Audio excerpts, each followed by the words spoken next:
menuntut ilmu. Kita lanjut pada bab keutamaan sholat fardu. Allah Subhanahu wa taala berfirman, "Inna sholata kanat 'alal mu'minina kitaban mawquta." Artinya sesungguhnya sholat itu adalah kewajiban yang ditentukan waktunya atas orang-orang yang beriman. Quran surah An-Nisa ayat 103. Jadi di sini Allah mengatakan bahwa sholat itu adalah merupakan kewajiban kepada kita selaku orang-orang yang beriman, yang waktu-waktunya itu sudah ditentukan oleh Allah Subhanahu wa taala, terutama berkaitan dengan masalah sholat fardu 5 waktu, yaitu sholat zuhur, sholat asar, sholat maghrib, sholat isya, dan sholat subuh. Dan waktu-waktunya telah ditentukan oleh Allah Subhanahu wa taala. Berarti kita tidak diperkenankan atau tidak diperbolehkan mengerjakan sholat di luar dari waktunya tanpa ada ujur, tanpa ada ujur yang dibenarkan. Salah satu ujur yang dibenarkan itu adalah ketika kita melakukan perjalanan jauh atau perjalanan yang meninggalkan dari lokasi tempat atau daerah kita. Maka di situ kita diperbolehkan melaksanakan sholat di luar waktunya yang dinamakan dengan sholat jamak, baik itu jamak takdim maupun jamak takhir. Itu kan sholat yang digabungkan antara dua sholat dalam satu waktu. Artinya salah satu waktunya di luar dari ketentuan waktu yang telah ditentukan. Kalau waktu zuhur, sholat zuhur, maka waktunya adalah sholat zuhur. Sampai asar berarti sholat asar. Maghrib waktu maghrib, isya waktu isya. Yang jadi masalah itu rancak adalah waktu subuh. Nah, waktu subuh dikerjakan pada waktu sholat isyraq atau sholat duha. Kenapa? Karena melandau. Bangunnya 6:30. Sementara waktu subuh itu kalau menurut jadwal yang ada itu kisarannya sekitar jam 6 lewat 20 menit itu waktu subuh habis. Itu perkiraan jadwal yang ada. Nah, sementara sholatnya jam 6.30 atau jam 6.25, berarti itu sudah di luar waktu sholat.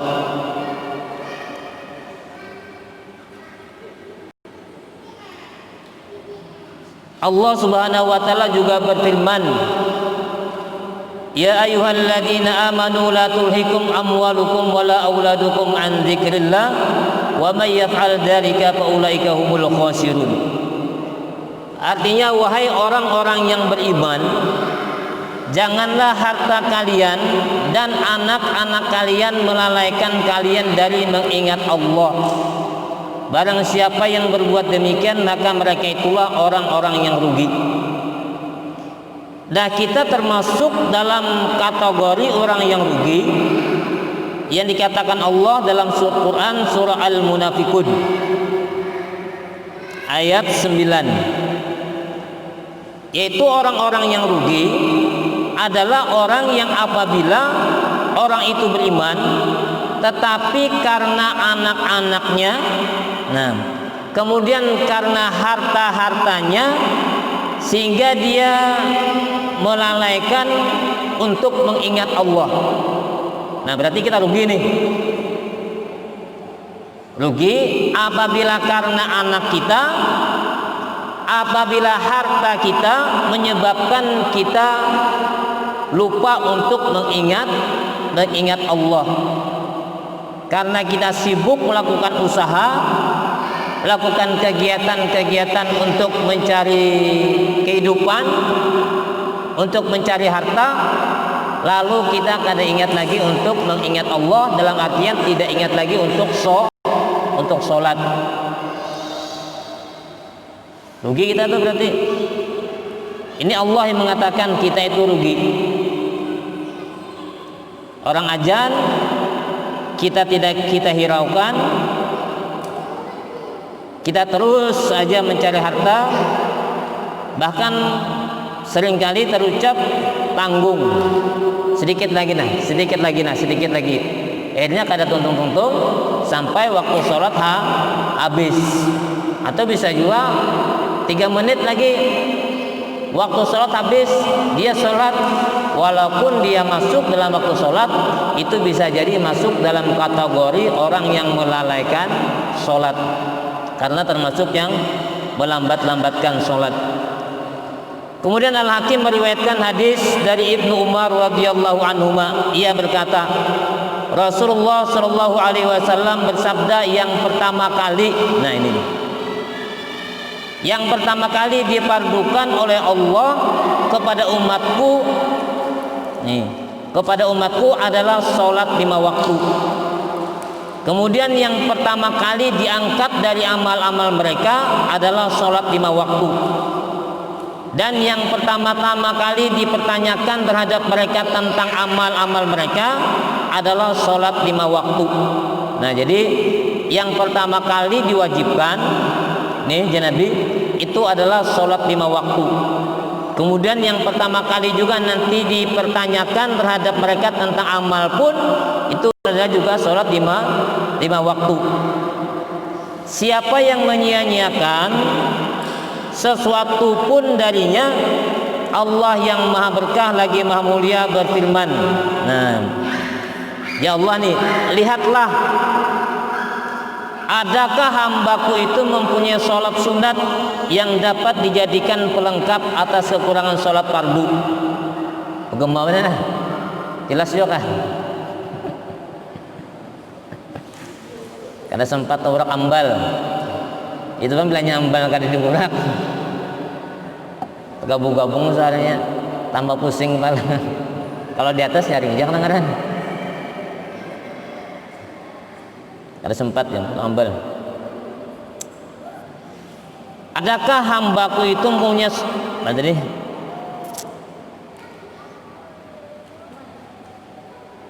Lihatlah, adakah hambaku, kata Allah, mempunyai sholat sunat yang dapat dijadikan pelengkap atas kekurangan fardunya.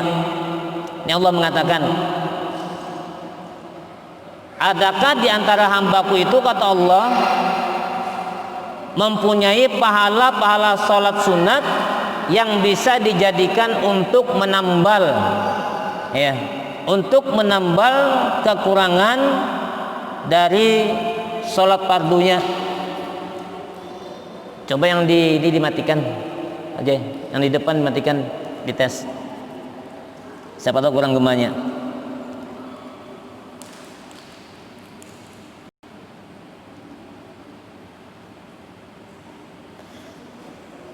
Jadi kata Allah, adakah di antara hamba itu mempunyai pahala salat sunat yang bisa dijadikan pelengkap atas kekurangan salat fardu? Yang pertama. Maka dari itu salah satu fungsi salat sunat itu adalah untuk menambal kekurangan dari pelaksanaan salat fardu 5 waktu. Baik itu kurang khusyuknya, kurang macam-macamnya, itulah nanti yang menambali. Nah, cuma ingat habis sholat subuh, habis sholat asar, itu tidak ada sholat ba'diyah. Ya, sekali lagi, habis sholat asar dan habis sholat subuh tidak ada sholat ba'diyah, tidak ada ba'diyah subuh, tidak ada ba'diyah asar.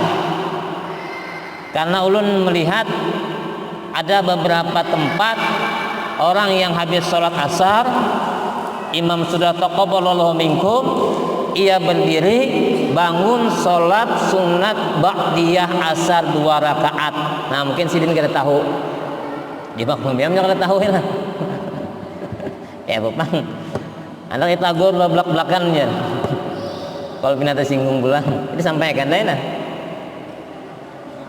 Ya. Atau habis sembahyang subuh misalnya zikir masih waktu salat subuh. Kalau dulu sebelum corona berselaman, habis berselaman berdirinya sembahyang ba'diyah subuh 2 rakaat, itu kada boleh karena memang tidak ada termasuk waktu yang dilarang untuk melaksanakan sholat sunat tanpa ada ujur. Itu adalah setelah sholat asar dan setelah sholat subuh. Jadi jangan lagi tuh kalau misalnya ada di antara kita yang habis sholat subuh berjamaah lalu ba'diyah subuh 2 rakaat. Nah mungkin kada tahulah di makmum meja sudah. Sambil itu juga habis asar kada. Nah kalau hendak juga setelah sholat subuh mau sholat 2 rakaat itu tunggu sampai waktu sholat subuh habis, sampai waktu isyraq sampai, baru melaksanakan sholat sunat isyraq sebanyak 2 rakaat. Seperti yang kita contohkan kemarin pada tanggal 9 Zulhijjah atau hari Arafah kemarin. Kita mencoba untuk menerapkan di sini. Setelah sholat subuh kita baca kemarin itu surah Yasin, Waqiah, Tabarak, dan kemudian Ratibul Hajat sampai waktu isyraq selesai, baru masing-masing melaksanakan sholat sunat isyraq sebanyak 2 rakaat. Salah satu keutamaannya apa aja Nabi? Yaitu pahalanya sama dengan pahala orang yang melaksanakan haji dan umroh. Nah makanya tahun ini jamaah haji dari berbagai negara kada kau melaksanakan ibadah haji supaya kita dapat mendapatkan pahala ibadah umroh tadi, pahala haji tadi. Maka setelah sholat setelah sholat subuh berjamaah, tanpa mengucapkan perkataan dunia, tanpa ada berkata-kata, kita lanjutkan dengan ibadah-ibadah yang lain. Apakah mau sholawat, ataukah mau tahlilan, tahlil la ilaha illallah, apakah mau zikir, ataukah mau membaca Al-Quran, ataukah membaca Ratibul Hadat. Yang penting ketika setelah selesai sholat subuh berjamaah itu usahakan jangan sampai ada komunikasi antar jamaah dengan satu dengan yang lainnya dalam hal masalah dunia. Bila hanya berpandang masalah dunia, maka keutamaan sholat sunat isyraq tadi yang mendapatkan pahala sama dengan pahala haji dan umrah itu gugur. Karena syaratnya apa? Syaratnya setelah sholat subuh berjamaah tidak mengurusi masalah dunia, tidak berkata-kata masalah urusan dunia, tapi dilanjutkan dengan zikir, ingat kepada Allah, zikir, baca Quran, salawat sampai habis waktu subuh, maka masuk waktu isyraq. Kalau di sini kelihatannya jadwal isyraq itu jam 6:20. Nah itu. Kalau selisih juga, ini ada beberapa jadwal di aplikasi HP itu. Ada yang 2 menit selisihnya, ada yang sampai 3 menit, ada yang 2 menit, ada 1 menit. Jadi kurang lebihnya kalau ada yang 22 ya kan Bapak. Makanya sholat Jumat itu ulun melihat di grup masjid Setanah Bumbu. Jadi ada grup masjid Setanah Bumbu. Di situ komunikasi antara pengurus masjid yang ada di daerah Tanah Bumbu. Jadi anggota-anggota grup WhatsApp-nya itu adalah pengurus masjid Setanah Bumbu. Nah, di situ macam-macam tuh jadwalnya. Di Gunung Tinggi Jumat tadi jam 12:22 tulisannya. Di Wadah Kita jam 12:24. Ini sebenarnya masalah yang harus dipecahkan secara bersama. Tidak seragam. Nah, lain kayak di Banjarmasin misalnya kan. Kalau di Banjarmasin itu instruksinya satu, yaitu Masjid Sabilal Muhtadin. Nah, jadi kalau Masjid Sabilal Muhtadin berbunyi serena, maka yang lain itu seragam, semuanya ajannya serentak. Kalau Wadah Kita ada, jangankan antar kecamatan gitu ya, dalam satu desa aja nih, misalnya Batu Licin, dilanggar sini, langgar situ, masjid situ, macam-macam. Ada yang 3 menit, ada yang 4 menit, ada yang bahkan sampai 5 menit selisih waktunya, karena tidak ada keseragaman. Yang bahayanya itu adalah waktu subuh dan waktu maghrib. Kenapa? Waktu subuh orang batas waktu sahur. Nah, itu kasihan orang bersahur. Waktu maghrib kasihan orang yang buka puasa. Inya memecek, naik berdahulu, ajan berdahulu, waktu belum sampai, orang tak berbuka, batal puasa orang. Makanya waktu beberapa tahun kemarin sempat dimusyawarahkan, tapi ternyata ada jalan. Makanya seharusnya perlu kita dipikirkan kayak apa caranya supaya tanah bumbu ini waktu sholat itu bisa seragam. Kayak di Martapura misalnya, di Martapura itu kan Masjid Al-Karomah patokannya tuh. Bahkan jangankan ajannya, yang mengaji, setelan kaset mengaji itu aja, itu sama semua. Karena yang dipakai adalah radio. Kayak saya bilang Muhtadin, yang dipakai radio. Jadi radio setel satu, kemudian yang lain di masjid-masjid, musala-musala itu tinggal memutar radio aja lagi, masukkan ke corong. Jadi masjid manapun, langgar manapun, mengajinya sama seberadaan. Dan waktu serenanya pun sama seberadaan, seragam. Kalau kita nangkep itu misalnya gampang aja mas sebenarnya ya. Kalau misalnya masjid mana, Masjid Agung, misalnya Masjid Darussalam, ditunjuk sebagai patokan di situ. Tinggal membagikan radio aja lagi ke masjid-masjid, musala-musala. Berapa ribu misalnya, berapa ratus musala yang ada di Tanah Bumbu, berapa ratus masjid yang ada di Tanah Bumbu, hitung, tukarakan radio harga 500.000 misalnya nih, ya kalau siapa ada duitnya 500.000 satu masjid. Tapi dengan catatan yang menjadi panutan, jadi patokan ini harus benar-benar memperhatikan waktu sholat itu. Ini kadang-kadang jawabannya bisa lalai juga. Nah itu membuat ragu-ragu. Nah kayak di Sabila itu kan konsisten dia. Nah penjaganya bujur-bujur memperhatikan jam berapa ini zuhur, jam berapa ini asar, jam berapa ini isya. Lalu orang tuh percaya, setelah kaset, bukan kaset lagi, radio tadi, bukakan, masukkan ke mikrofon, berbunyi sama semuaan. Jadi di situ ajan sama seberadaan. Kalau kita variasilah. Sudah jadwalnya berlain-lain ambilannya, satu dari Departemen Agama pengambilannya, satu dari instansi mana gitu kan. Kemudian aplikasi di HP dari aplikasi 1, 2, 3 macam-macam aplikasinya di berlain-lain. Belum pulang jamnya, jam menitnya, ada yang terlambat 5 menit, ada yang terlambat 3 menit, ada yang lebih laju 2 menit. Nah itu jadi kada kuat seragam ajannya, di situ dahulu, di sini tak dahulu. Nah, itu ada juga keluhan di Masjid At-Taqwa aja. Jadwalnya kelajuan, ada juga mengeluhkan seperti itu.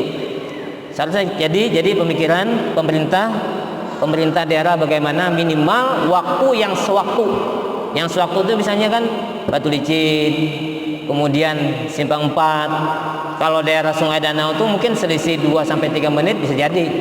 Tapi kalau daerah Batu Licin, Simpang 4, insya Allah itu kira-kira kurang lebih aja lah. Kalau ibaratnya selisih aja paling selisih setengah menit. Nah ini tadi kembali ke pelajaran kita, bahwa salah satu dalam rangka untuk menyempurnakan pahala ibadah sholat kita itu adalah sholat sunat. Maka berbanyaknya sholat sunat tuh. Sholat sunat rawatib itu adalah sholat sunat yang mengiringi sholat fardu 5 waktu, baik sebelum maupun sesudahnya. Kalau sebelum namanya qobliyah, kalau sesudah namanya ba'diyah. Ada yang muakkad, ada yang gairu muakkad. Muakkad itu pahalanya lebih banyak, lebih penting gitu ya, lebih besar dibandingkan dengan gairu muakkad.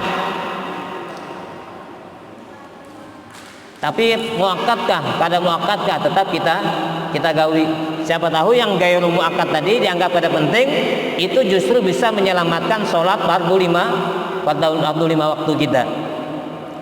Kemudian lagi di sini dikatakan, dan lihatlah kata Allah yang berkenaan dengan masalah puasa hambaku itu di dalam bulan Ramadan. Apabila ia menyia-nyiakan sesuatu darinya, maka perhatikanlah adakah kalian mendapati hambaku itu mempunyai puasa sunat yang dapat dijadikan pelengkap kekurangan puasanya. Nah ini masalah puasa pulang. Ya Allah, coba dilihati hamba-hambaku yang beriman ini, yang melaksanakan kewajiban puasa fardu bulan Ramadan, ya puasa Ramadan. lihati pahalanya, banyak nang bolong kah, banyak yang kurang kah, banyak nang kada lengkap kah. Nah kalau seandainya kada lengkap, coba dilihati ulang pahala puasa sunatnya. Nah jadi puasa sunat yang digawi, yang kita kerjakan itu bisa menutupi kekurangan dari pelaksanaan ibadah puasa Ramadan. Baik itu puasa Senin Kamis, puasa pertengahan bulan 13, 14, 15, kemudian puasa Arafah, kemudian puasa sunat lainnya, puasa Daud misalnya. Puasa Daud tuh bahalat hari itu, hari puasa esok ada, hari puasa esok ada, dan seterusnya puasa Daud. Atau puasa Syawal misalnya kan, itu juga menutupi kekurangan dari pahala pelaksanaan puasa Ramadan. Dan lihatlah lagi kata Allah yang berkenaan dengan masalah zakat hambaku itu. Nah yang pertama tadi masalah sholat, kalau pahala sholat fardunya kurang, berarti pahala sholat sunat yang menutupi kekurangannya. Puasa Ramadan kurang, berarti puasa sunat yang menutupi pahalanya. Ini kemudian zakat pulang, apabila ia menyia-nyiakan sesuatu darinya, dalam artian bahwa apabila zakatnya itu kada sempurna. Nah ini zakat pulang kada sempurna nih, misalnya ada cacat, ada kekurangan apa, ada salah itu dan sebagainya, maka perhatikanlah adakah kalian mendapati hambaku itu mempunyai sedekah sunat yang dapat dijadikan sebagai pelengkap zakatnya. Nah jadi lihat pulang orang nih, zakat fitrah ya, zakat mal iya, atau misalnya kada terbayar zakatnya, atau salah hitung zakatnya misalnya kan, salah hitung harta, jumlah harta berarti salah hitung pula 2,5%-nya. Nah berarti salah hitung zakatnya. Coba dilihati sedekahnya, sedekah sunatnya. Nah kalau banyak sedekah sunatnya, maka pahala sedekah sunat itu bisa menutupi kekurangan dari pelaksanaan ibadah zakat yang wajib tadi.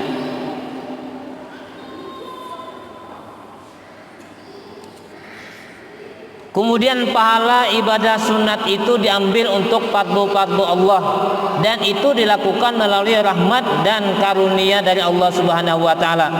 Apabila didapati kelebihan di dalam timbangannya. Nah, jadi setelah ditimbang didapati kelebihan, maka dikatakan kepadanya, masuklah ke dalam surga dengan gembira. Nah jadi tadi setelah diseleksi amal-amal ibadahnya tadi kan, sholat fardunya sudah bagus karena ditutupi oleh sholat sunat. Kemudian puasa yang wajibnya Ramadannya bagus, walaupun ada kurang tapi ditutupi dengan puasa sunat tadi, jadi bagus pulang. Nah kemudian pulang zakatnya, zakat yang wajib ada kekurangan, ternyata dapat ditutupi dengan sedekah sunat. Ternyata setelah ditimbang, maka kata Allah kelebihan timbangannya itu banyak pahalanya. Kemudian disuruh untuk masuk ke dalam surga dengan gembira. Nah disuruh bergembira dalam surga. Tetapi kata Allah, apabila tidak didapati sedikit pun dari semua itu, maka malaikat Zabaniyah, nah malaikat Zabaniyah akan diperintahkan untuk merangkut atau meringkut tangannya atau mengikuti tangannya, membatak tangannya dan kedua kakinya, kemudian melemparkannya ke dalam neraka. Apabila kurang tadi hasilnya, kurang timbangan amalnya, lebih banyak dosanya, maka malaikat Zabaniyah diperintahkan oleh Allah untuk mengikuti tangannya, merenggut tangannya, kemudian merenggut kakinya. Nah, dipasung, lalu diperintahkan untuk dilempar ke dalam api neraka. Lewat 35.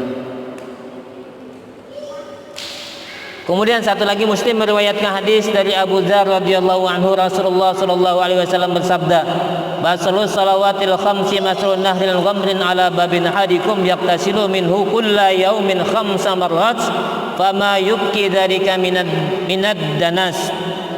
Artinya perumpamaan sholat 5 waktu adalah seperti sungai yang mengalir di muka pintu rumah dari kalian. Setiap hari ia mandi di situ sebanyak 5 kali, sehingga dengan demikian tidak menyisakan lagi kotoran. Nah ini, jadi ibaratnya seperti itu.